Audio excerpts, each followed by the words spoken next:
La Zona Cero. Aquí están nuestros monográficos Zona Cero, hoy con un asunto fascinante, como fascinante es la intención o la ambición del hombre por sobrevolar los campos, las tierras, verlo todo desde la distancia suficiente como para tomar perspectiva, ¿verdad? Los pájaros han sido, yo creo que uno de los animales más envidiados de todo el planeta, y es que el hombre siempre quiso emularles, el hombre siempre quiso volar.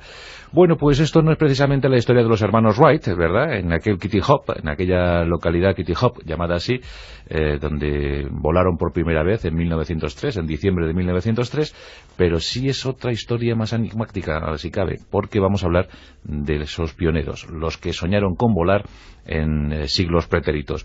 Aquí tengo a mi querido Carlos Canales. ¿Qué tal, Carlos? Buenas noches. Hola, buenas noches. Hombre, pues veo que vienes con tus alas móviles. Sí, aquí están, fíjate qué máquina, ¿eh? Esta es de un siglo, del siglo XVI a lo mejor, ¿o? No, es del 17, del 18, aquí lo pone, fabricado por Diego Marín, Marín Spain. Es verdad, Marín Burgos. Sí, señor. Hola, ¿qué tal, mi querido Jesús Callejo? ¿Qué tal? Muy buenas noches. Bueno, veo que vienes con un artilugio volador también dispuesto, ¿no? Para lo malo que estés a lanzarte. pedales. Pero vamos, también funciona. Ah, vienes con es verdad, es un precursor del helicóptero, ¿eh? Sí.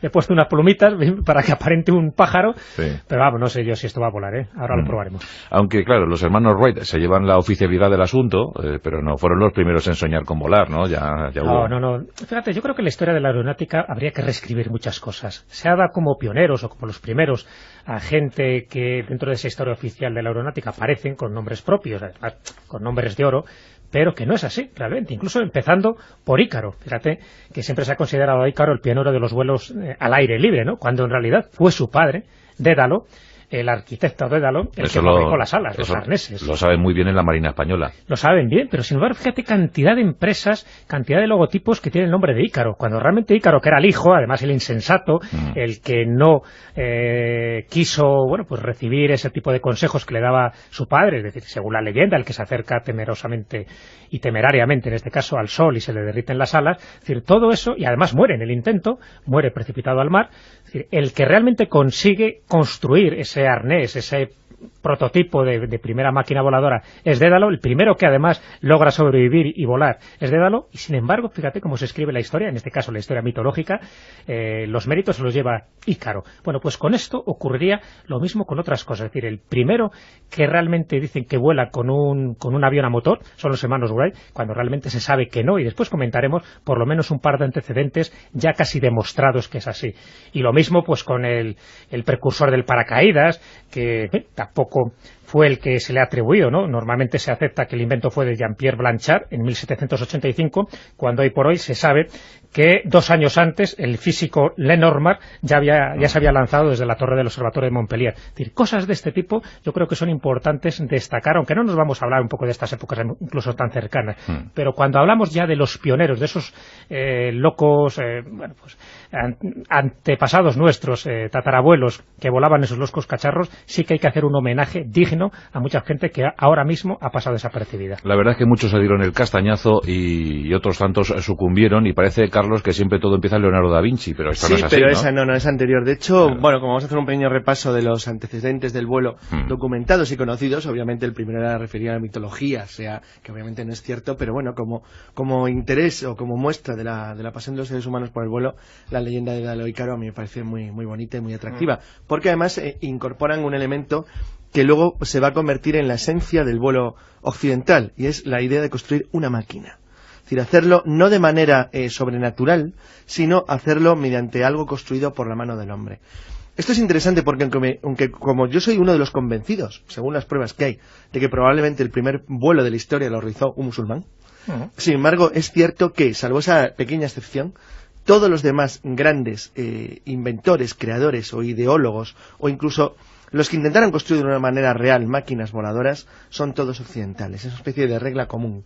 ¿Por qué? Porque... Bueno, no nos entusiasmemos, Carlos, porque a lo mejor siempre hay un chino, ¿verdad? Que... Sí, pero bueno, pero el chino, en este caso... que le pusieron una cometa. Sí, los hay casos, pero efectivamente, se basan casi todos en vuelo de cometa. En vuelo de cometa. En intentos de vuelo de cometa. Pero los occidentales son, ya acabo de decir que es casi con seguridad que fue un musulmán español. Claro, por eso es bueno precisar de lo que vamos a hablar ahora, no es de la gente que voló, se lanzaba desde una torre con una capa o con una especie de paracaídas y se estrellaba. O que podían planear un metro. Estamos hablando de la gente que realmente construyó un aparato volador, con mejor o peor fortuna, pero un aparato volador, en fin, con esa toda la parafernalia técnica que se utilizaba en aquella época y que intentaron volar. Por lo tanto, todos los saltadores de torres los vamos a odiar, porque incluso ya ha habido saltadores de torres en la época del emperador Emmanuel Comneno, estamos hablando del 67 después de Cristo, ya hubo un sarraceno que debía tener las neuronas un poco dislocadas, que ya se tiró de una torre, no se sabe qué le pasó, no se sabe tampoco su nombre, pero gente así había en aquellas épocas, pero eso no nos interesa, porque esos no eran realmente prototipos de vuelo, sino que eran inventores, ni creadores, ni estudiosos. Claro, se trata de los que hicieron un análisis técnico, bueno, con sus limitaciones, había más o menos cultos, como veremos ahora, había de todo, pero que intentaron hacer un análisis racional del vuelo para intentar construir máquinas que fueran operativas, de las cuales las primeras, de las que se tiene noticia, curiosamente, no eran, como diríamos, tripuladas. La primera noticia en el mundo occidental, aparte de la leyenda de Ícaro, referente a la construcción de una máquina voladora, corresponde a Arquitas. Arquitas era un filósofo pitagórico que vivía en Tarento, en Italia, obviamente, la ciudad griega de Italia, en el siglo IV a.C., y era contemporáneo y amigo de Platón. De él se dice que era un matemático y astrónomo. Aparte de eso fue general, era estadista. Él fue uno de los dirigentes de Tarento, que como es bien conocido es la última ciudad de la Magna Grecia en caer en manos de la península, no cuento Sicilia, en caer en manos de los romanos. Y además, por cierto, la causa de poner en contacto a Roma con Grecia de manera directa, puesto que es lo que atrae a Pirro al suelo italiano. El hecho es que Arquitas de Tarento era una de las personas más cultas de su época. Se decía que él era capaz de concentrar en su persona toda la sabiduría de los griegos, y se le atribuye la construcción de una paloma mecánica que, según los documentos grecorromanos, consiguió elevarse en el aire y volar. Pues, aparte de este tipo de inventos de carácter artesanal, lo que sí es cierto es que durante los primeros siglos las tradiciones o los datos escritos que contamos se refieren siempre a máquinas muy parecidas, es decir, son prototipos de máquinas voladoras construidas de forma artesanal, normalmente de una manera muy complicada y tan complicada que solamente el creador de la máquina era capaz de hacerla, y su conocimiento o sus técnicas se perdían con su desaparición o su muerte. En ese sentido, el segundo sería Johannes Müller, conocido también como Regismontanus, que en el siglo XV en Franconia, en Alemania, fue capaz, era un matemático y astrónomo, al que se le atribuye la construcción de dos máquinas volantes, una mosca no era de tamaño natural, era mucho más grande, y un águila. Bueno, según los testigos, el águila funcionó perfectamente y fue capaz de recorrer 500 metros, probablemente por una especie de sistema de planeo. Lo que hacía probablemente la máquina funcionaba por tensores muy parecidos a las gomas, se cree actualmente. De hecho, lo que se piensa que hizo Regismontanus es, de una manera con elementos metálicos capaces de planear, básicamente construyó un planeador de gomas. De manera que los resortes le permitieron volar, pues eso, aproximadamente 500 metros, que de ser cierto sería uno de los récords del mundo del vuelo con ese tipo de técnicas. Pero esto es artilugio volando sin tripulante. Sí, son todos sin tripulantes. Sería aeromodelismo. De hecho, el objetivo de la paloma, este tipo de águila, era saludar al emperador Federico IV cuando parece llegó. muy bien. Y bueno, pues hicieron una pequeña demostración de vuelo. La verdad es que los 500 metros se discute desde hace muchísimo tiempo. Sí parece que voló, porque los testigos son bastantes y la máquina debía tener un cierto ingenio. También, donde sí, hizo la prueba, y sin embargo, el otro intento que hizo con el otro bichejo que hizo, que era también una mosca, pues ese en cambio no consiguió volar, se estrelló nada más realizar su despegue. Pero vamos, lo cierto es que se trataba de objetos ingeniosos, bueno, pues más o menos, como digamos, era frikis, era un tipo raro que tenía una idea, creaba una maquinita que intentaba volar con ella. Pero efectivamente es Leonardo da Vinci el primero famoso, no el primero, que ahora veremos cuál es al que hay que atribuirle el mérito del primer vuelo humano con una máquina más pesada que el aire. Sin embargo, es verdad que en el mundo occidental Leonardo da Vinci y sus ideas del vuelo de coleóptero, el vuelo de helicóptero y de los planeadores, pues bueno, se le ha atribuido siempre el primer intento serio de desarrollar una máquina voladora más pesada que el aire, aunque lo cierto es que nunca pudo llegar a nada con ello. El ortóptero, el artilugio en cuestión. Pero antes de Leonardo hubo alguien que osó subirse. Hubo varios, incluso el primero por lo menos del que tenemos constancia. Estamos hablando del primero que desarrolla un intento científico de vuelo. Aunque realmente, si fuéramos precisos, tendríamos que hablar de planear. Porque volar no volaban mucho, pero sí planeaban, lo cual ya es bastante, teniendo en cuenta que estamos hablando de un aparato, de un artilugio, para eso precisamente, para planear e intentar imitar a los pájaros. Y el primero, mira tú por dónde, fue un andalusí, un musulmán, un hombre de ciencia, una persona pues también muy parecido a Leonardo da Vinci, pero con la diferencia de que estamos hablando de casi 600 años antes, que es el que empieza a desarrollar este tipo de ideas. También era astrónomo, también era físico, desarrolló muchísimo invento científico de su época, y este rondeño, porque nació en Ronda, pues bueno, un buen día vio también cómo se tiraban otros cuantos desde las torres, y él se dio cuenta de que eso era una tontería, de que realmente se podía hacer un vuelo científico. Y entonces empieza, en el año 875, estamos hablando del siglo IX, empieza a hacer unos largueros de madera articulados que se podían mover, que se podían abrir, de forma similar a unas alas, las alas de un pájaro. Y bueno, pues este loco, entre comillas, llamado Abbas ibn Firnas, es decir, este prototipo de pionero del vuelo, pero del vuelo, ya digo, con una estructura totalmente científica y sabiendo un poco lo que hacía, porque además calculó el peso, por ejemplo, que tienen las aves en función del plumaje. Él hizo todos estos cálculos y en el siglo IX se lanza, ya cuando él cree que tiene ese prototipo hecho, se lanza desde la Ruzafa de Córdoba, desciende planeando un largo techo, no se sabe muy bien cuántos metros, y uno de los historiadores, por ejemplo, de la obra de historia de los árabes, que es Philippe Kitty, comenta que Ibn Firnas fue el primer humano conocido que desarrolla este intento científico de vuelo porque logra planear y logra aterrizar, pero aterrizar de tal manera que no se rompe ningún hueso, a pesar de algunas versiones que se han dado.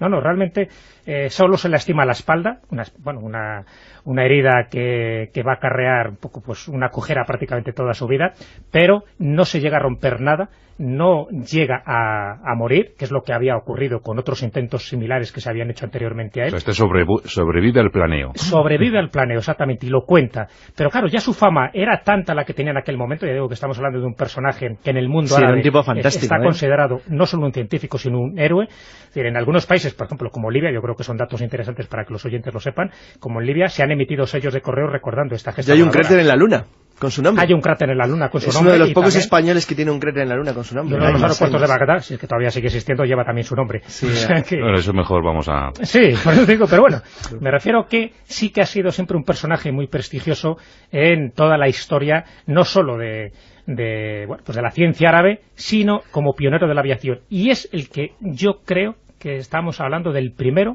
pero el primero con letras de oro y con grandes letras mayúsculas, el primero que hace este vuelo científico. Yo estoy de acuerdo. Bueno, él era muy famoso en el Emirato de Córdoba. De hecho, la razón de su fama era porque era lo que hoy llamaríamos, era un inventor, una especie de Edison de la época. Era brillantísimo. Él básicamente se había hecho famoso a través de un reloj de agua que se llamaba el Macata, que era el principal reloj de agua que tenía el Emir de Córdoba. A partir de ahí, bueno, él fue contratado como astrónomo, físico, mecánico, y como mecánico, aparte de fabricarle relojes, es un especialista en lentes, él tallaba lentes. Entonces, bueno, a partir del exitazo que tuvo con su reloj, se hizo muy famoso, pero dicen que la idea del vuelo le vino de un accidente que tuvo un loco, así le llamaban, que se llamaba Armen Firman, que en el año 852 se cayó de una torre en Córdoba cuando se lanzó con una gran capa para intentar hacer una especie de émulo de un paracaídas. Esto puede parecer que había lista de espera para lanzarse por la torre, ¿no? No, de hecho no. Fíjate, fijaros qué curioso, porque yo digo lo que es método científico. ¿Quién da la vez? Este tío se tiró desde la torre en el año 852 y fue como el coyote, se pegó así contra... ¡Bomba! Se vio la caída, el sonido y el golpe, ¡pum! Entonces, bueno, sin embargo, lo cierto es que Abbas ibn Firnas estuvo observándolo, fue uno de los testigos de lo que pasó, y decidió que eso se podía mejorar, no con una capa, sino, como bien ha dicho Jesús, con una máquina. De hecho, lo único que se sabe es que era una especie de ala delta primitiva, estaba compuesta de plumas y seda, y parece ser que tenía algún tipo de sistema de direccionamiento muy primitivo, basado probablemente en elementos de madera. El hecho cierto es que es el primer planeo de la historia. Sin embargo, aparte de la lesión de espalda, algo debió de encontrar, o algo debió de entender, que nosotros no conocemos, Ibn Firnas, que hizo que no se continuara con la investigación. Probablemente se consideró poco operativo o muy peligroso.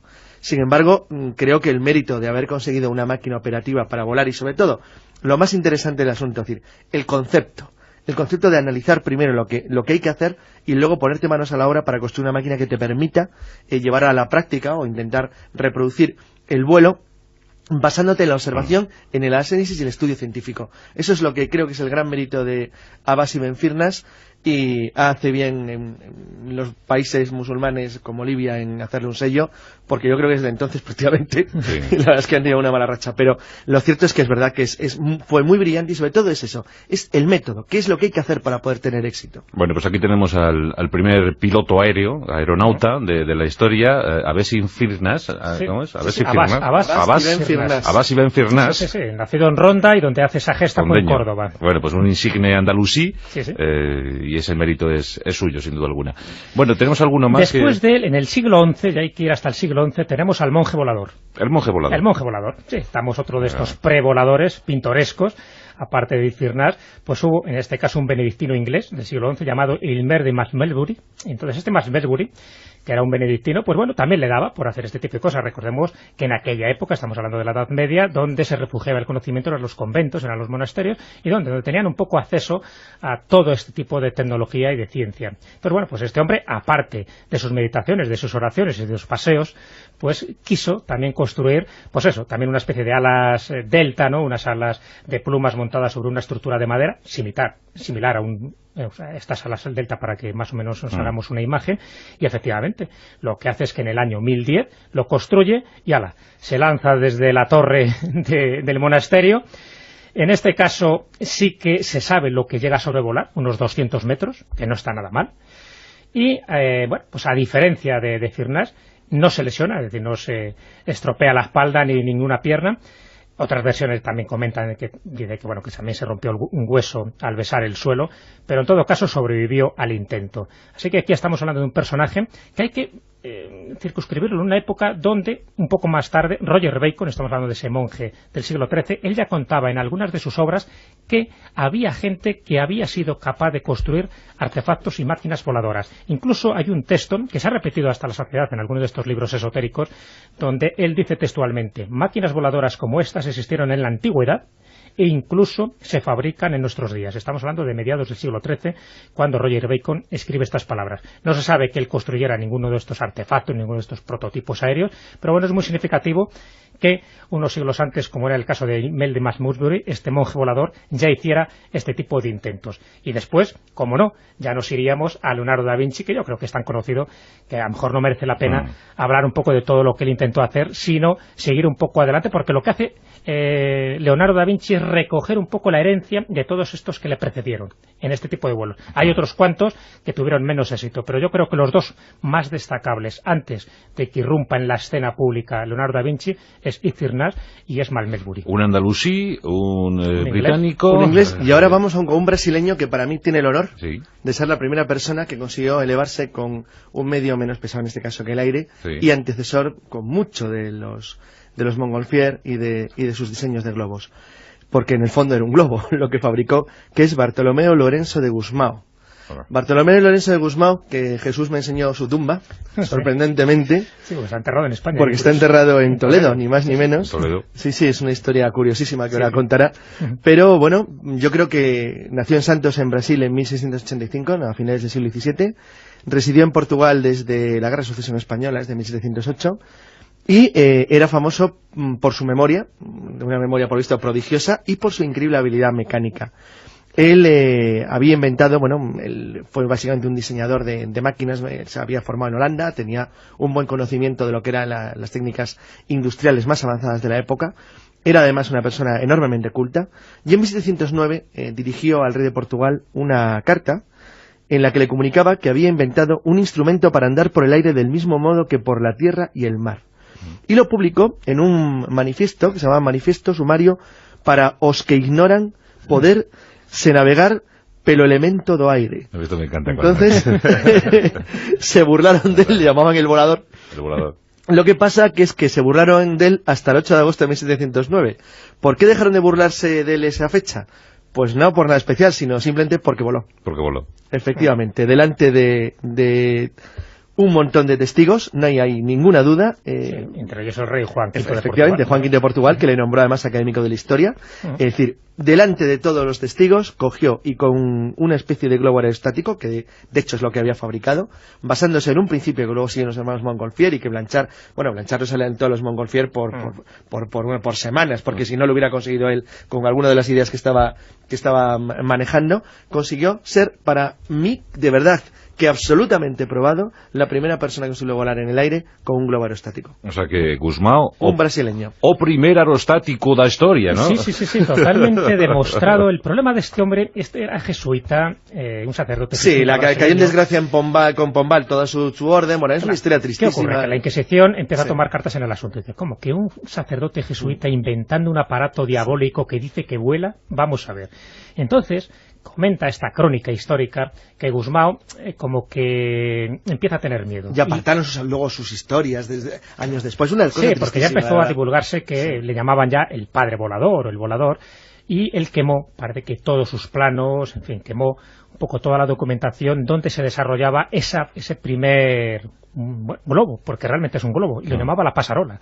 Realmente, la pasarola. Sí, los dibujos y los planos de la pasarola, ese gran barco, ¿no?, para 10 personas, que tenía una vela, que tenía alas incluso, pues desaparecieron toda la documentación, y por eso al final son los hermanos Montgolfier los que se llevan un poco ese mérito de ser los primeros que construyen un globo aerostático de estas características, cuando hoy por hoy sabemos que fue Bartolomeu Lourenço de Gusmão. Es tremenda la historia de Gusmão, porque es la demostración perfecta de cómo España y Portugal perdieron el tren de la historia en el siglo XVIII. Es decir, cómo alguien es capaz de hacerlo, pero con conocimientos, estudio, análisis, pero no hay ninguna industria ni nada que lo siga después, porque la persecución inquisitorial, o la persecución en el caso de, no a Gusmão, que muere en 1724, sino a los que podían haber continuado en la orden de los jesuitas su herencia, con la persecución que hace Pombal en Portugal y luego en España, que se expulsa, como sabéis, a la orden jesuita de ambos países. Bueno, cómo se aniquiló cualquier intento de pensamiento libre, científico o analítico durante años, que nos colocó, bueno, pues a lo que nos colocó la cola de Europa occidental. Ya sabéis lo que pienso, que la marcha de los Austria nos perjudica un poquito. En este sentido creo que sí, aunque de todas maneras la cosa tampoco iba muy bien. Bueno, pero los Austria eran más abiertos. Sí, pero no había tampoco ningún interés científico. De hecho, hay que reconocer que Felipe V por lo menos trae un poco. Es decir, cuando nacen las sociedades de amigos del país, las primeras academias. Pero era en general, o sea, es que no se aceptaba el pensamiento. Bueno, el caso de Diego Marín, un burgalés, que es el siguiente que había traído, pues es el ejemplo perfecto. ¿Este qué hizo? Diego Marín era un pastor, había nacido en Coruña del Conde, en Burgos, en 1757, era el mayor de 7 hermanos, y bueno, era un hombre sin cultura, pero cuando tenía 11 años, era un chico muy listo, se demostraba que, claro, la gente no es tonta por naturaleza, puede ser perfectamente inteligente, y con una buena educación y una buena orientación hubiera tenido un enorme éxito, pero desgraciadamente en España, como estábamos hablando, no había una educación pública extendida, la población era analfabeta en más del 75%, y el caso es que este chico, cuando era un niño, con solamente 11 años, se le ocurrió un mecanismo que mejoraba con mucho un molino que había en el río Arandilla. Bueno, tuvo tanto éxito que vio que se le daban muy bien las maquinitas, y se dedicó durante los últimos años de su niñez y primeros años de juventud a diseñar máquinas en su tiempo libre que permitían el concepto esencial de la máquina en Occidente: ahorrar trabajo y mejorar el rendimiento. O sea, es que es eso, el maquinismo, básicamente. O sea, es el gran éxito que tiene Europa y que, sin embargo, España no supo aprovechar. Bueno, pues este tipo fue capaz incluso de crear un sistema de telas, bueno, una máquina que fabricaba paños de tela, o incluso una sierra mecánica que conseguía seccionar mármol, lo que utilizaban para la cantera del Espejón. O sea, tuvo éxito en todos los diseños e inventos que hizo. Pero él estaba obsesionado con el vuelo.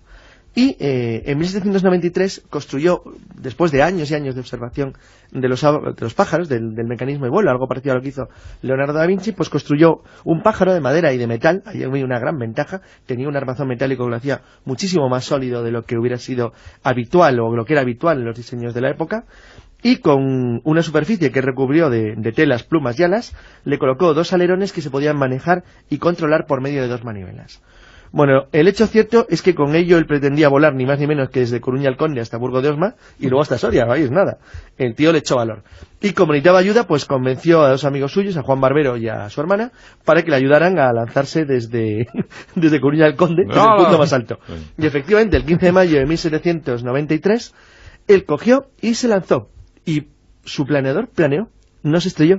De hecho, recorrió ni más ni menos que 300 metros de distancia hasta que tocó suelo, rompiéndose, bueno, una pierna, un perno del eje del planeador, que quedó destruido. Pero bueno, 300 metros de planeo es algo más que notable. ¿Qué pasó? Pues lo de siempre. Se empezó a conocer, él se puso automáticamente a perfeccionar los puntos débiles de su planeador. De hecho, tenía una idea muy elaborada de cómo tenía que mejorar, pero su vida se arruinó a partir de ese momento para siempre.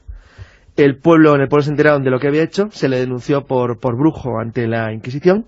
Los vecinos quemaron el invento, el planeador, porque consideraban que era una obra del diablo, y al pobre Diego Marín le dio, literalmente un infarto. Se murió un año más, bueno, 2 años más tarde. Parece que estas cosas solo ocurren en España, pero me estaba acordando mientras que escuchaba a Carlos de la historia de Denis Papin, por ejemplo, el gran artífice de la máquina de vapor, sí. No Waps, sino Papin, el francés, sí. El auténtico gestador de estas cosas, y cuando hace su famoso barco, desplazado por vapor y palas, y pretende ir desde Alemania hasta Londres, navegando con ese barco, estamos hablando de septiembre de 1707, sí. Pues ¿quién le hunde el barco? Los bateleros alemanes. O sea, los remeros llevados por sus patrones. Sí, pero fíjate, pero yo eso en todo lo veo más razonable, porque es competencia industrial. Si la industria es competencia para la gente que vive con sistemas peores. Pero que te queman el invento en cualquier parte del mundo. Claro, pero es como los lúditas del siglo XIX, que quemaban las máquinas de vapor porque pensaban que eso iba a arruinar el mundo, porque iba a ser un paro enorme, etcétera. Sin embargo, es que claro, yo es que siempre que pienso en lo de Diego Marín, es que es contemporáneo prácticamente de Fulton y es posterior a Bussell. Es posterior a los primeros que diseñaron los primeros submarinos autónomos en Estados Unidos o las primeras máquinas de vapor navegables. Es posterior o contemporáneo de Whitley y la desmotadora de algodón. Es que en tanto que el mundo caminaba ya hacia el diseño, la industria y la creatividad y el ingenio, en España se lo quemaron por brujería y le acusaban de demonio. Es que, fijaros, es que es una cosa de verdad increíble. Es un poco la historia de la incomprensión, pero fijaros que justo cuando está haciendo ese intento de vuelo Diego Marín, 2 meses antes, el 9 de enero de 1793, el francés Jean-Pierre Blanchard está realizando la primera ascensión en globo en Filadelfia. Y, sin embargo, a él sí se le reconoce, es decir, Blanchard está dentro de esa historia de la aeronáutica y sin embargo unos meses después es el que pasa al Canal de la Mancha. Es el incomprendido, pero es que siempre ha sido así. De hecho, cuando todo el pueblo se subleva, va el cura, va el bachiller, va el barbero, en fin, y le quieren pegar. Claro. Pero incluso la gente culta del pueblo. Sí. Bueno, pues las cosas que ocurren, ¿no? Que muchas de los pioneros tienen que asumir, ¿no? Sí, por eso te digo que es un poco esa historia de la incomprensión. Es decir, aquellos que se adelantan un poco a su tiempo, pues al final pagan estas consecuencias. Y encima, si habías nacido en España, pues bueno, pues más todavía para que tu nombre haya quedado ignorado. O sea, que en la medida que puede servir este monográfico, por lo menos para resaltar un poco a estos anónimos pioneros. Se lo vamos a dedicar a la memoria de don Diego Marín. Vamos, Se le van a hacer, o han hecho ya un monumento en Coruña del Conde, en Burgos. O sea, que ya le tienen reconocido como uno de sus preclaros personajes. A buenas horas. Bueno, pues fenomenal, Jesús Callejo. Toma, te voy a dar un pequeño obsequio. Es una réplica exacta del modelo de don Diego Marín, pero tienes que probarlo, ¿eh? Sí. Te vamos a subir a las Torres Kío y a ver hasta dónde llegas. Y desde allí, bueno, voy preparando ya el epitafio. Para ti, querido Carlos, toma este globo de Gusmao. Gracias. Mira, lo voy a guardar aquí junto con una estampa satírica que me he traído, que es muy graciosa. Sí. Se conserva en la Biblioteca Municipal de aquí, de Madrid. Es de 1784. Y corresponde a las primeras, a la cantidad de cosas que se les ocurría a todos cuando empezaron a volar los primeros globos. Y en este caso no es ni más ni menos que la representación de una corrida de toros aérea, en la que el torero y el toro están sujetados por globos y están toreándose en el aire.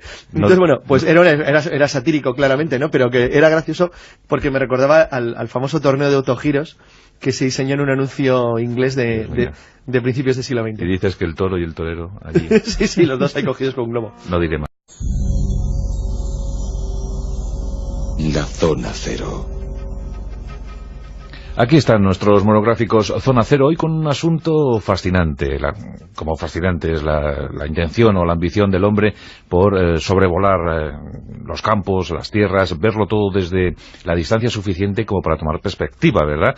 Los pájaros han sido, yo creo que uno de los animales más envidiados de todo el planeta, y es que el hombre siempre quiso emularles, el hombre siempre quiso volar. Bueno, pues esto no es precisamente la historia de los hermanos Wright, ¿verdad? En aquel Kitty Hawk, en aquella localidad Kitty Hawk, llamada así, donde volaron por primera vez en 1903, en diciembre de 1903, pero sí es otra historia más enigmática, si cabe, porque vamos a hablar de esos pioneros, los que soñaron con volar en siglos pretéritos. Aquí, con nombres de oro, pero que no es así, realmente, incluso empezando por Ícaro. Fíjate que siempre se ha considerado a Ícaro el pionero de los vuelos al aire libre, ¿no? Cuando en realidad fue su padre, Dédalo, el arquitecto Dédalo, el que fabricó las alas, los arneses. Lo saben muy bien en la Marina Española. Lo saben bien, pero sin embargo, fíjate cantidad de empresas, cantidad de logotipos que tienen el nombre de Ícaro, cuando realmente Ícaro, que era el hijo, además el insensato, el que no quiso, bueno, pues recibir ese tipo de consejos que le daba su padre, es decir, según la leyenda, el que se acerca temerosamente y temerariamente, en este caso, al sol y se le derriten las alas, es decir, todo eso, y además muere en el intento, muere precipitado al mar, es decir, el que realmente consigue construir ese arnés, ese prototipo de primera máquina voladora es Dédalo, el primero que además logra sobrevivir y volar es Dédalo, y sin embargo, fíjate cómo se escribe la historia, en este caso la historia mitológica, los méritos se los lleva Ícaro. Bueno, pues con esto ocurriría lo mismo con otras cosas, es decir, el primero que realmente dicen que vuela con un avión a motor son los hermanos Wright, cuando realmente se sabe que no, y después comentaremos por lo menos un par de antecedentes ya casi demostrados que es así. Y lo mismo pues con el precursor del paracaídas, que tampoco fue el que se le atribuyó, ¿no? Normalmente se acepta que el invento fue de Jean-Pierre Blanchard en 1785, cuando hoy por hoy se sabe que 2 años antes el físico Lenormand ya se había lanzado desde la torre del observatorio de Montpellier. Es decir, cosas de este tipo yo creo que son importantes destacar, aunque no nos vamos a hablar un poco de estas épocas incluso tan cercanas, pero cuando hablamos ya de los pioneros, de esos locos, bueno, pues antepasados nuestros, tatarabuelos, que volaban esos locos cacharros, sí que hay que hacer un homenaje digno a mucha gente que ahora mismo ha pasado desapercibida. La verdad es que tengo a mi querido Carlos Canales. ¿Qué tal, Carlos? Buenas noches. Hola, buenas noches. Hombre, pues veo que vienes con tus alas móviles. Sí, aquí están, fíjate qué máquina, ¿eh? Esta es de un siglo, del siglo XVI a lo mejor, ¿o? No, es del 17 y del 18, aquí lo pone, fabricado por Diego Marín, Marín Spain. Es verdad, Marín Burgos. Sí, señor. Hola, ¿qué tal, mi querido Jesús Callejo? ¿Qué tal? Muy buenas noches. Bueno, veo que vienes con un artilugio volador también dispuesto, sí, ¿no? Para lanzarte... que estés a pedales. Pero vamos, también funciona. Ah, vienes con es verdad, es un precursor del helicóptero, ¿eh? Sí.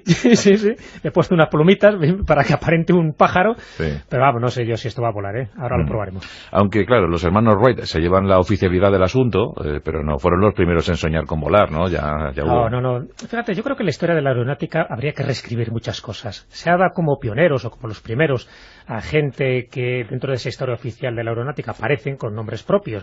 Muchos se dieron el castañazo y otros tantos sucumbieron, y parece, Carlos, que siempre todo empieza en Leonardo da Vinci, pero esto no es así, pero ¿no? esa no es anterior. De hecho, bueno, como vamos a hacer un pequeño repaso de los antecedentes del vuelo documentados y conocidos, obviamente el primero era referido a la mitología, que obviamente no es cierto, pero bueno, como interés o como muestra de la pasión de los seres humanos por el vuelo, la leyenda de Dédalo y Ícaro a mí me parece muy, muy bonita y muy atractiva, porque además incorporan un elemento que luego se va a convertir en la esencia del vuelo occidental, y es la idea de construir una máquina.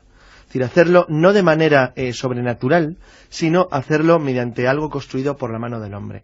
Esto es interesante porque aunque como yo soy uno de los convencidos, según las pruebas que hay, de que probablemente el primer vuelo de la historia lo realizó un musulmán, sin embargo es cierto que, salvo esa pequeña excepción, todos los demás grandes inventores, creadores o